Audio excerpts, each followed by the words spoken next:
Hi, I'm Femi OK, and you're in the stream. Today, accusations of liberal bias. US President Donald Trump is lambasting the media, claiming his administration is under attack from a barrage of fake news. Journalists deny these claims, and instead they say the White House is shutting out the press. The back and forth between Trump and the media makes headlines almost every day. Joining us to discuss the impact of this, we have Yasmin Al-Amiri. She's a digital reporter with CGTN America. Heather Timmons is the White House correspondent with Quartz. Siraj Hashmi is the assistant editor for Red Alert Politics. And in New York, David Uberti. He's a staff writer for the Columbia Journalism Review. Hello, everybody. Welcome. It's great to have you all here. All right. Hashim M on Twitter, just trying to explain what is going on between the White House and journalists. And Hashim says he is building a wall around his administration, forcing the media to be combative. Well, that's what Hashim's take is. David, how would you explain the last few months as journalists are in the White House, reporting on White House policy? What would you say is happening?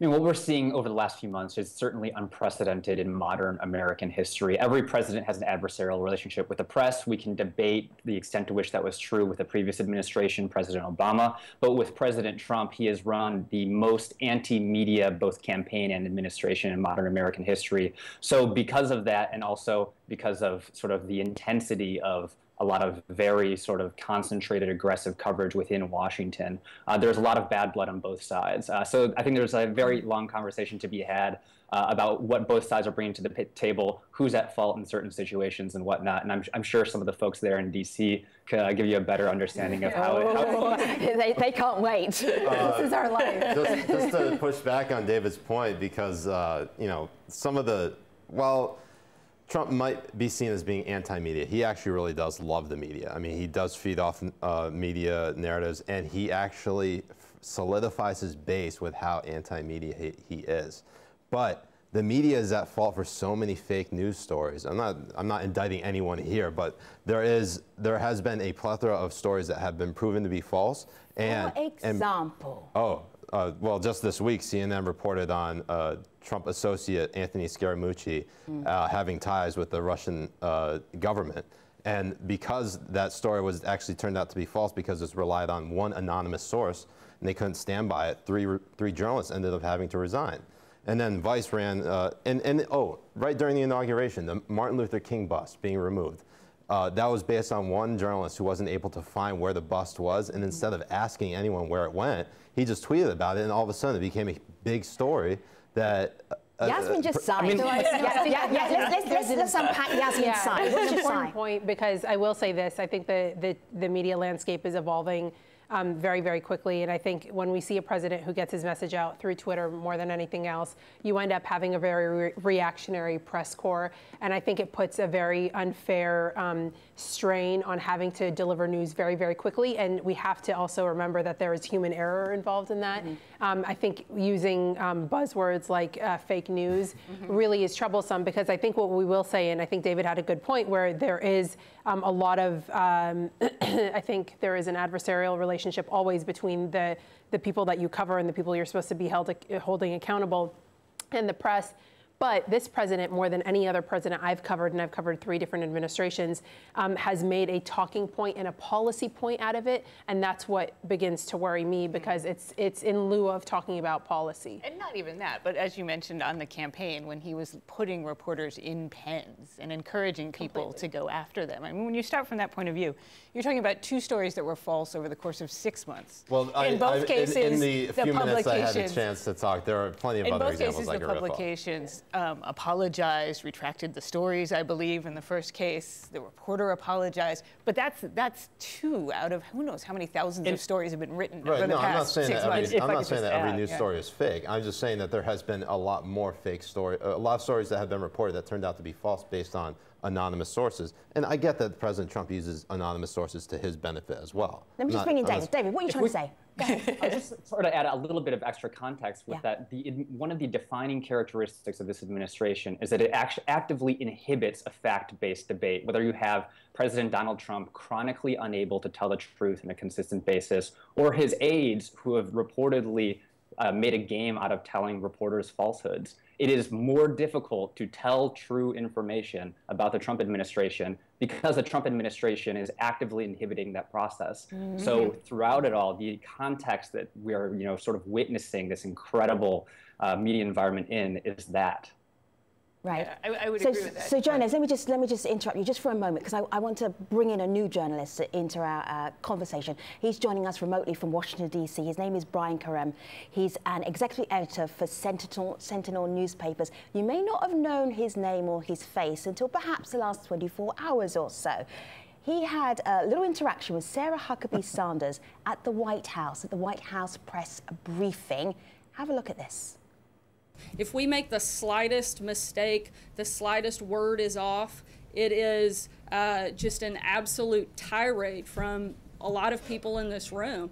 But news outlets get to go on day after day and cite unnamed sources, use stories without sources, have, you mentioned the Scaramucci story where they had to have reporters resign. Come on, you're inflaming everybody right here and right now with those words. This administration has done that as well. Why in the name of heavens? Any one of us, right, are replaceable, and any one of us, if we don't get it right, the audience has the opportunity to turn the channel or not read us. You have been elected to serve for 4 years at least. There's no option other than that. We're here to ask you questions. Right. You're here to provide the answers. And what you just did is inflammatory to people all over the country who look at it and say, see, once again, the president is right and everybody else out here is fake media. And everybody in this room is only trying to do their job. Well, I disagree completely. First of all, I think if anything has been inflamed, it's the dishonesty that often takes place by the news media. And I think it is outrageous for you to accuse me of inflaming a story when I was simply trying to respond to his question.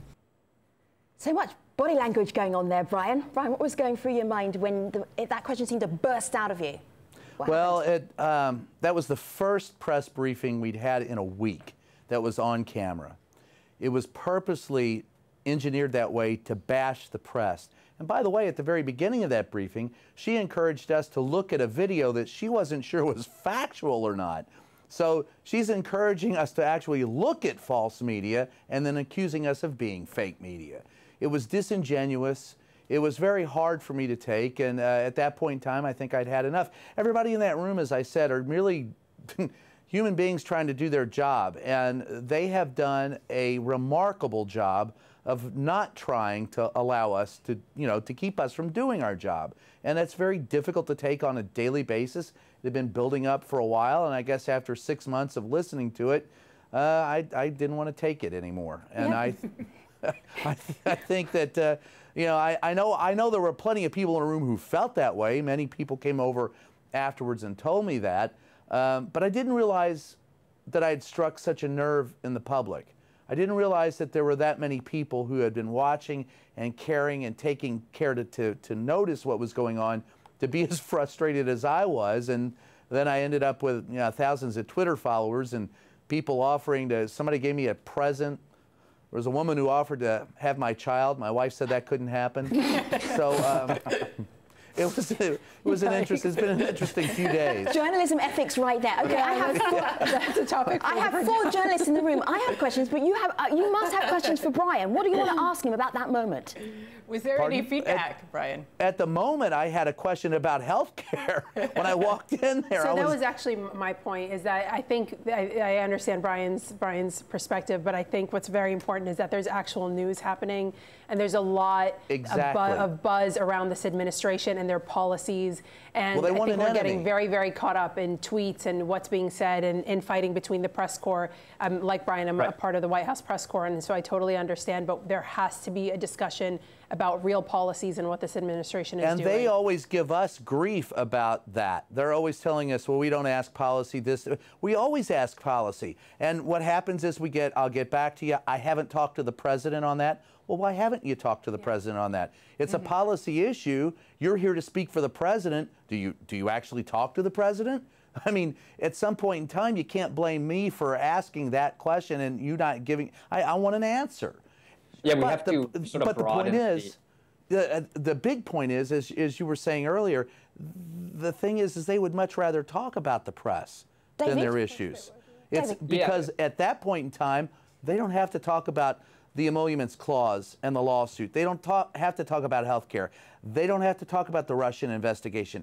They don't have to talk about the budget. They don't have to talk about Syria, Afghanistan, North Korea, all the things that matter. They're not talking about because they've got us engaged in this fight. And I don't know how you get out of it, because the point is they put us in this position by demonizing us. To play devil's advocate with you, Brian, do you think you going after Sarah Huckabee Sanders added fuel to the fire? I mean, we're talking about it right now rather than the Senate health care bill. You're exactly right. That's a great question. So would you say that this actually made relations worse with the White House, or what are your thoughts on that? Worse? Let's also take into account. Is there another level? I guess they could shut the door and not let us in. Let's also take into but we're not getting information anyway. The point is that if you want to go worse, there needs to be a point in time where they're providing vetted information to us that isn't a tweet, that isn't innuendo, that isn't what they want to hear. They have to answer questions, and they are unwilling to do that. Now, I have defended Sarah and I have defended Sean Spicer because they have done some things. And let me be really clear. I think there's a disconnect between the White House press staff and the president. Sarah and Sean have instituted the Skype situation so that people can ask questions from outside the Beltway. That's a good thing. They have brought in cabinet members, and so we're able to listen to background briefings much more often. They call on more than just the front row. They've been very democratic about that. They've done some really good things for the press. But then you have the president who back-ends that with a tweet and tells me I'm the enemy of the people and that I'm fake media. So I ask you, when you see a dog walking down the street and it's growling at you and its teeth are showing and it's wagging its tail, which end do you believe? I'm looking at the teeth, baby. The teeth are what's you got to worry about. Right, let me just bring David in. David, go ahead. Yeah, I think we need to sort of, with this conversation with regard to access, we can talk all day about the level of access the Trump administration has provided to journalists. And I think there is a very good argument to be made that they have expanded access in many ways from the Obama administration. Having said that, the more important question is the value of that access. When you have people who are continually either off message, if not outright lying, how valuable is that access? During the campaign, Donald Trump was giving interviews daily to news organizations. But it was impossible to pin down his position because he would contradict himself not only between interviews, but also within individual sentences. So what is the value of that access if we do have this deluge of access? We have to ask ourselves that, and how exactly use these opportunities. And I think one of the more unfortunate developments that took place was when Sean Spicer from the podium said we should treat tweets as official White House statements. And so what you end up doing is, before we had a press shop that we could rely on to be the official voice of the White House, and now we have tweets at 3 a.m. that we have to also weigh, almost as they were saying, against the comments of the White House press shop. And And of course, today, a tweet that was I won't even repeat the tweet, but it was inflammatory. It was rude. It was, his wife is coming out against cyberbullying. Is she going to go after her husband? I mean, that was cyberbullying if it ever was. Well, her office actually issued a statement saying that they defend and stand by those statements. And for anybody who may have been under the rock and didn't turn on the radio today or didn't look at the TV, the President of the United States tweeted out about two co-hosts from a cable news show. It was not a complimentary tweet, to say the least. Yep. If you want to see it, at The Real Donald Trump. Heather, let me just show you something here, because we've got our online community weighing in. This is from Misha Phillips. 90% of the media are liberals, so their political bias shows through their reporting, and they all have the mindset that they are the one who is going to bring down Trump. So, no, we have no objectivity in the press, just a bunch of emotional babies trying to use their job to hurt our president. Are you an emotional baby? Yes. I think, we had that conversation right at the beginning of this administration at courts, and I think every other publication did too. And there are some publications that have pretty much put themselves in the resistance. And they've openly done it, and they've said, we are going to go after this administration. Who's in the resistance? Who would you say? I mean, there's... HuffPost. I like those Siraj didn't even pause. HuffPost. Daily Beast. Anyone else you would say is in the resistance? And I mean, I think Mother that, Jones. Yeah, Okay. they've always been part of the resistance from the beginning. And is it fair for me to say, Siraj, that your organisation is a conservative organisation? We're arguably more pro-Trump than our sister publications, Washington Examiner and the Weekly Standard. And we try to call balls and strikes with. Guys. But your question in your tweet was asking about. Hold tight for a minute, Brian. Let Heather just finished. Your tweet was really about whether people can do their job despite their politics, and I don't think that's fair or true. And I think most most mainstream media publications are fact-based, and that's why if a story goes wrong, you see people retire or they apologize or they take the story down. And so that is the problem here: is that when mainstream media is fact-based and those facts do not fit with what this administration wants people to believe, then they go out and impugn them. That's what the bigger point is I don't care if you're tilt right or tilt left. Most of the people that I know in that room are merely trying to ask questions and get answers. And the slant and the bias usually comes not from the reporter, but it comes not in a news story. It's in a column or an editorial piece, so that they think that you're biased that way. Sometimes it's in a headline. Sometimes it is in a report, in the report itself. But to label it all liberal and we're out to get Trump, I can tell you from being in that room, nobody's out to get the guy or just out to get answers from the guy. One criticism that Sean Spicer brought up was that the reason for off-camera briefings is because they're more substantive, in that the fact that they won't be bringing superstardom to a lot of these reporters. Now, Brian, you happened to ask a question that was obviously combative of the Trump administration, and an unintended consequence of that was you've gotten thousands of Twitter followers. And you've been invited to a number of cable shows. And would people you say want to have your baby. And also, let me just show. Does that prove Sean Spicer's point, though? Yeah. No. And here's look. I've been famous before. The guys that are famous, all right, are George Clooney. We're just reporters. And every once in a while, one of us ends up in the limelight, and guess what? We're the flavor of the day for 2 or 3 days, and then the system moves on, the cycle moves on. So, Brian, there's a Washingtonian is saying, meet the reporter who ripped into Sarah Huckabee Sanders. Yes. You're comfortable with that? What does it matter if I'm comfortable? It's out there. It is what it is. Right. I have a pretty thick hide. I've been called worse from people who love me. That is the nature of the beast. This is right. We eat our own. That's if you do not. It's the nature of the beast. I think with social media, things take off, things become memes, and it's not because you're begging for it. It's not because that's what you want or that was not your intention. I think truly most people, most journalists want to do their job. This is just I don't think a heightened level of exposure with this administration. So to your point about Sean would have a point, and I don't disagree with the intent. I do like the idea. I think it's the fact that he's more comfortable off camera. And when he's more comfortable, he does talk more and does provide some more substance to his answers. I think that that's about him being comfortable. We're used to working with cameras every day.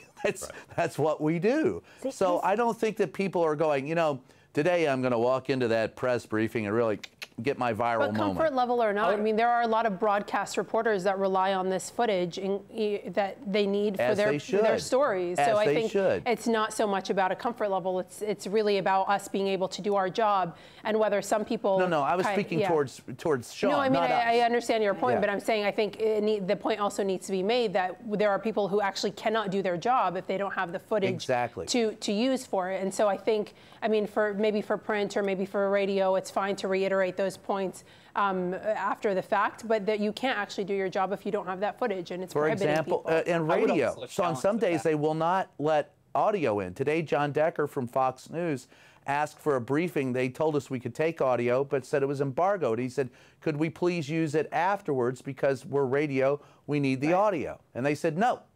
So that's. Let me ask you this question: if you what want are the ramifications if they use the audio? Are they going to? They're just going to bar them from the White House? Yeah, they could lose their ability to be there. But the bottom line is to that. You want to sit there and complain that the press doesn't get it right and that we take things out of context. Well, then why don't you put it on camera? Because there's no way that we're going to be able to change the words if they're right there on audio, on video, and able for everyone to see. I'd also like to if what just you're jump saying in is- and challenge the premise really quickly that the Trump administration wants to have a policy debate. There's been no evidence that that's something that they want to pursue. I agree with that. I mean, let's look at what Donald Trump's public statements have been like. He's tweeting about cable news hosts every or frequently in mornings. He's tweeting about Fox and Friends. He's a creation of the media. He's obsessed with cable news. He does not want to have a serious policy debate. Perhaps some Why of do his you think aides that do. is? So here's my thought, David. guess is as good as Here's my mine. thought, David and journalists, is this having an impact on the standards of journalism? This back and forth, this, no, you can't turn the camera on, no, you can't have the sound. David, where are we right now in terms of this relationship with the White House and journalists? I mean, I think it's certainly bad for both sides. And the underlying truth is that the vast majority of Americans, at least, probably don't care whether the cameras are on or off. They care about how their health care is going to be affected by the Republican overhaul in the Senate. They care about sort of meat and potatoes issues. Yeah. We in the press can kick and scream about democratic norms, and they are very important. They are very important for people trying to do their jobs in Washington. But at the end of the day, that's not exactly what the public, quote unquote, is really caring about on a day-to-day basis. David, Harvey So Bonzo I disagree with that. says this on Facebook. Hold tight a minute, journalists. Most Americans are moderates. The press loves to make party lines a simple affair. You're either this way or that. Nothing could be further from the truth. I agree. That's true. I Listening agree. to our conversation, yeah. I agree. Well, but I disagree with the premise that the public doesn't care. Look, I don't care about Twitter.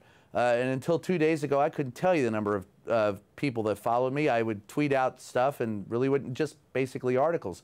Now I've got close to 100,000 people who do care because they are watching that. I think this presidency has focused like a laser people's concern about the presidency. And in this case, I think they do care. They do want to see. And I think in some ways it has taken away from whatever message he wants. But as you said earlier, he doesn't want a policy debate. And I'll tell you why. I haven't seen any strategy yet. But I think there is a point, the Facebook user has a point, because it is a very nuanced approach that we have to take. It's our job to do that. You know, the administration is the administration. If they want to tweet and if they want to condense their policy approach to just 140 characters, it's incumbent on them to do so. It's our job to also take a zoomed out approach. I think it's our responsibility to do that. So there's some tweets that you would just say, I'm just going to leave that one where it is. Completely, all the time. I mean, I think for me as a journalist, I don't respond to every single tweet because it's not necessary. I mean, Even the one today. I don't we respond to my finally kids' said, wow, tweets. right? we said, like, wow, that seems like a new low, but what are we going to write about this? Because Except that people are really upset, you know. Yeah. Does it Well, the affect thing the that you healthcare have to debate? cover Maybe in it that, does. You know, if Senator Collins says no, forget it. In the you know? tweet thing today, in the tweet debacle, the thing that you have to cover is, like I said, I'm not mentioning the tweet itself. However, it is the reaction from the GOP and members of his own party who are now saying, look, stop it. This is beneath the dignity of the President of the United States. Siraj, that what's your is take? news. Siraj is coming from a different political perspective. And there's a lot of ways to unpack this because, yes, the president probably should stop tweeting obscenities, if anything. But you only said probably. Well, the thing is, it's a very effective tool for him, and it gets his message out to the people when he talks about actual policies that he's looking to do. Of course, I understand David's point was he's not looking to have a policy debate. I don't think President Trump is very nuanced on most policies. I think for him, he is like a single issue voter running for president. His main issue was immigration and building a wall. And he won. No, and so most Americans don't vote based on every issue under the sun. They mostly vote on one issue. And when and his only issue, it wasn't that. His issue was trade, make America great again. Well, that was everything else. That was great messaging. That was great marketing. Yeah, Donald Trump is phenomenal when it comes to getting his message out. Branding, exactly. Can we take this conversation just out of the White House press room for a minute? Because I think there's a lot of... And we're going to do it for more than a minute. We're going to do it for an entire show. Okay, there has to be a part two, correct, journalists? All right, Absolutely. We're going to be back. We're going to be looking at the relationship that you have, that journalists have with President Trump. That will continue in part two of our discussion in the next episode of The Stream. Trump and the media at war. Who's right? Join us by tweeting us at #AJStream. Thanks for watching. See you online.